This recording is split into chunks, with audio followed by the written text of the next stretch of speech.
আমরা নাভির নিচে হাত বাঁধবো, এই ব্যাপারে আমাদের শক্তিশালী দলিল বা সহি দলিল কোনটা আপনাদের জানাও দরকার আছে। আমার জানা মতো এই ব্যাপারে 9টি হাদিস আছে। কয়টি? 9টির মধ্যে একেবারে হাসান সহি পর্যায়ের হাদিস আছে 5টি। কয়টি? 5টি। একেবারে 5টা হাদিস হলো হাসান সহি, আর বাকি 4টা হলো দুর্বল। তো সবগুলি তো একটার একটা শক্তি যোগাবে, সবগুলি আর আলোচনা করা সম্ভব না।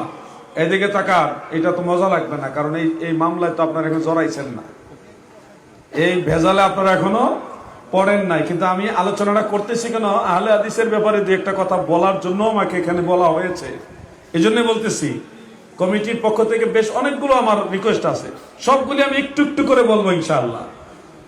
এই নাভির নিচে হাত বাঁধার সম্পর্কে অনেকগুলো হাদিসের মধ্যে একটা অন্যতম হাদিস শরীফ আছে মুসান্নাফ ইবনে আবি শাইবার মধ্যে। মুসান্নাফ ইবনে আবি শাইবা এই কিতাব যিনি লিখেছেন, উনি ইমাম বুখারীরও উস্তাদ, ইমাম মুসলিমেরও উস্তাদ, ছোটখাটো আলেম না।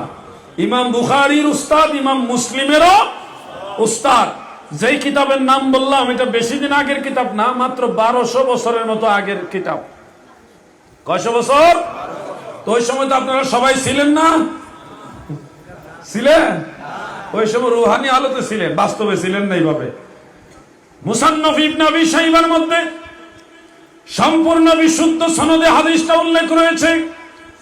ওই মূল কিতাবটা আমার কাছে সংরক্ষিত আছে।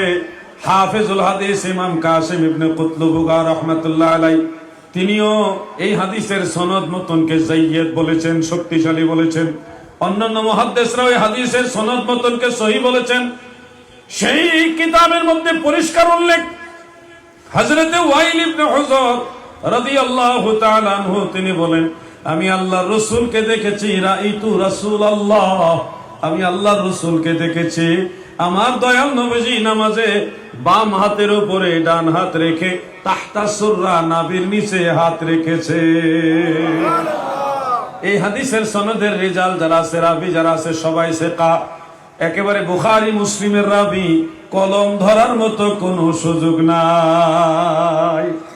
এই জন্য যুবক ভাইরা এই কথাগুলি আপনারা মনে রাখবেন, কারণ আলাউদ্দিন জিহাদি এখানে আজকে আছে, কালকে থাকবে না, কালকে চলে যাবে, বা দুনিয়াতেও না থাকতে পারি, বলা যায় না, আল্লাহ তাআলা ভালো জানে। এই দলিলগুলো আপনারা ব্রেইনের মধ্যে নিবেন, আপনারা জানবেন, প্রয়োজনে কিতাব সংগ্রহ করবেন। যখন ফিতনা দেখা দিবে তখন আপনারা এগুলি প্রতিহত করবেন, জবাব দিবেন, যেন ফিতনাটার সামনে বাড়তে না পারে।